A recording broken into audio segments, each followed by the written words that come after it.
I'm going to do it, guys. I'm going to say it. I know if you've been around long enough, you understand that I like to say a couple of controversial things every once in a while, even some things that will inflame, the community that's around here, but that's okay. It's my honest take when it comes to this stuff. I stand by what I say until I see contravening evidence that will go ahead and point me in a direction that is more akin to the truth. But hey, whatever I say, God damn it, I stand by it. And you know what? I'm going to say it right now, okay?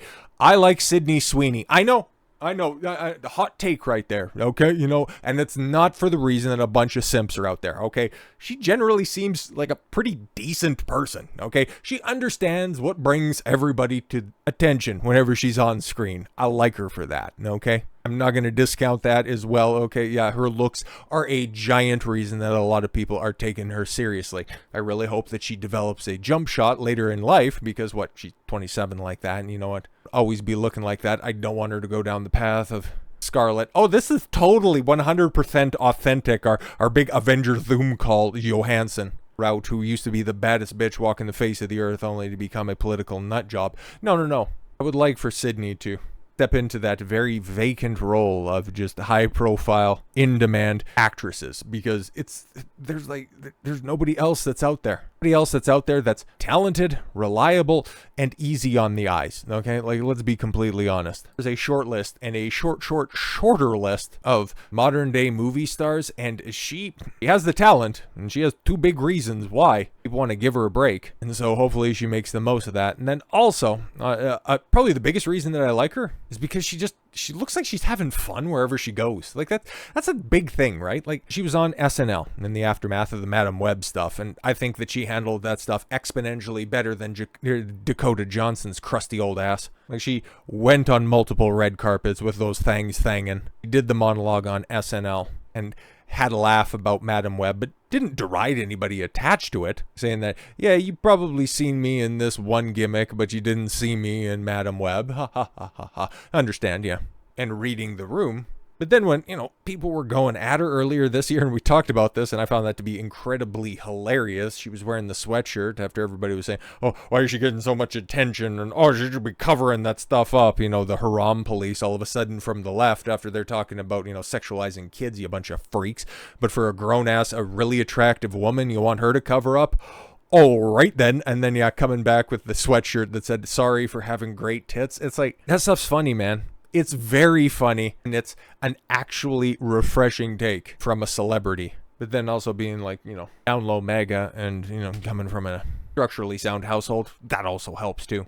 Asked what biggest misconception is about her. Sydney Sweeney laughs. Oh, I don't know. There's so many out there. That could take a whole article, man. During her Saturday Night Live monologue in the spring, she poked fun at the box office failure of her superhero movie, Madame Web, the controversy surrounding her mother's supposedly mega-themed 60th birthday party.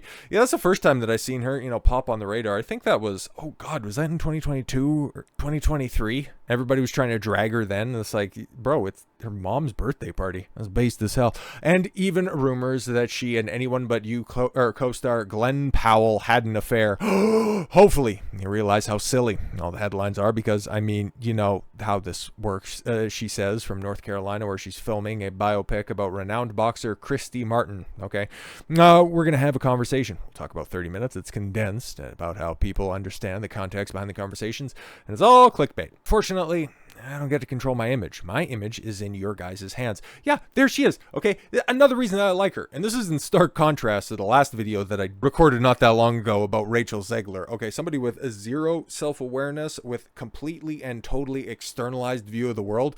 Sydney understands the world for the way that it is instead of the world that she wants. Right there, it's just perfectly explained. I don't get to control my image, It's like, yeah, that's true. You can present the face that you want, but somebody's going to go ahead and take from it whatever they see. There's only so much of that you can control. Okay, she's understanding how everything's going to play out and using it to her advantage. It's fantastic stuff. It seems to be clairvoyant thinking in a world of empty-headed ideologues. I don't know, man. It's a reality that the actor has been grappling with for a few years. Sweeney became a household name thanks to two HBO prestige dramas, Euphoria and White Lotus. Like, outside of all of the actual controversy of a bunch of just weird stuff surrounding Euphoria, that's the only reason that I've heard of this stuff. But White Lotus, I legitimately don't know anything about that. She earned Emmy nominations for both those performances in 2022, then launched her own production company, 50/50 Films. Okay, cool. Good for her, I guess. Setting herself up for the future. Hey, there you go. I said she needs to develop a jump shot, and hey, if she starts working behind the scenes once her looks start to fade, that's even a bigger W. With Euphoria season 3 delayed, she executive produced Anyone But You. Oh, made over 20. Did she really? Smart. Are we sure that her last name is actually Sweeney and not Sweeneyberg? Which made over $220 million at the global box office and rescued Immaculate. Yes, an indie horror film she auditioned for a decade earlier. From development hell. Next up, she's plays a straight-laced German farm wife in Ron Howard's Eden. Okay. Stars opposite Julianne Moore in Echo Valley. All right. A thriller, and the creator of A Mare from Easttown, and at some point a remake of 1968's Barbarella. Bro, that's based as hell. Which she hopes to collaborate with on Jane Fonda. Hanoi Jane. Okay. Dye your hair and spurg out about Trump every other day, even when the man's not even in office. Okay. Jane Fonda. Somebody who's bridging the gap on that one, despite the original star's skepticism. She's doing everything that she can to actually be the next big female Hollywood star, like trying to get the handoff from established names like Julianne Moore.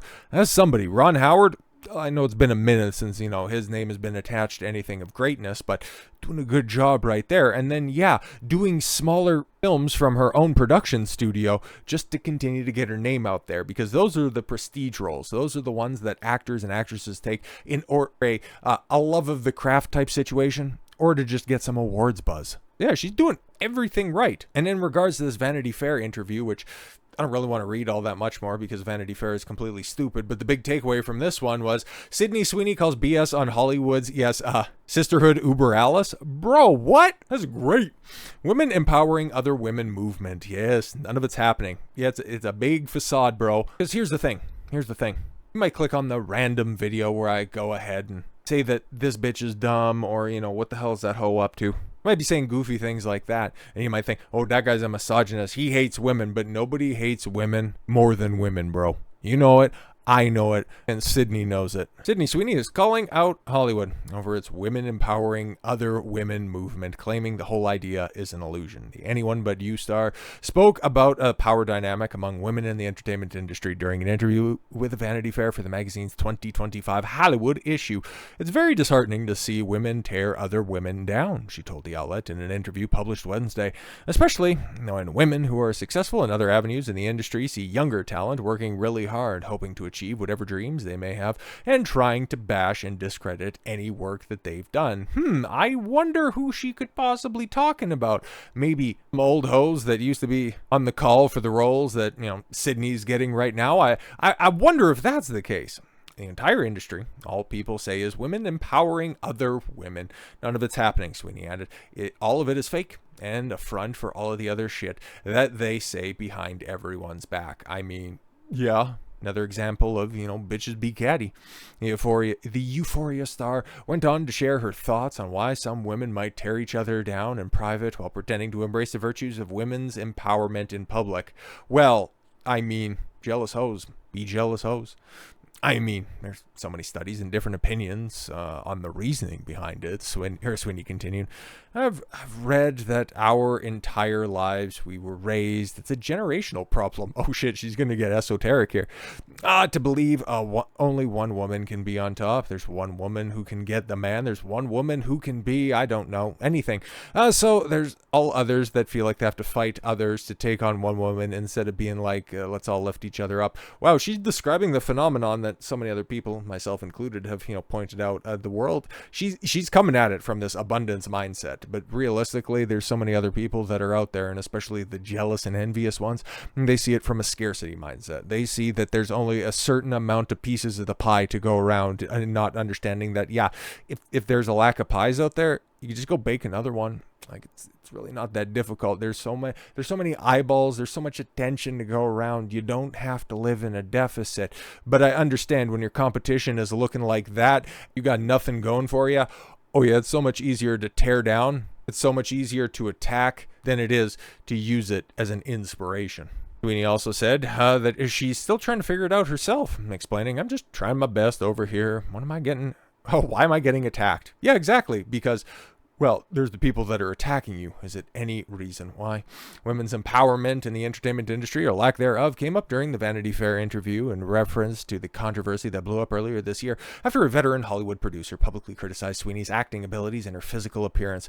Oh yeah, right. I remember this. Did we talk about this? Carol Baum, yeah, big shock on that one, said that she's not pretty and she can't act. I mean, bro, like, I make fun of her wonky eyes because, I mean, like, look at them. But in reality, like, you look at her, it's like she's objectively attractive. Like, you put her at anything lower than an 8 and you're out of your mind. Unless you're not into nobody's into blue-haired, blonde-eyed women. That's just creepy as hell. But blonde-haired, blue-eyed women, it's like white girls. Like, if you're not into that, well, and you're just into dude-ass, I understand not having her on your scale and not thinking that she's attractive. But bro, by every conceivable metric, that's a bad bitch right there. And the fact that she's based as hell, and she comes from a good family, and she has a good sense of humor, she's somebody that actually does deserve all of the fame and all of the attention that she's getting. And I hope for nothing but success for her moving forward. And I hope that the rest of the world, the Carol Bombs of the world, just continue to stay fucking mad. So with all that said, thank you all very much. We'll go back to this one while I do my send off. I thank you all very much for the gift of your time. I've been Don Consuelo. I want you to follow your gut and get after it.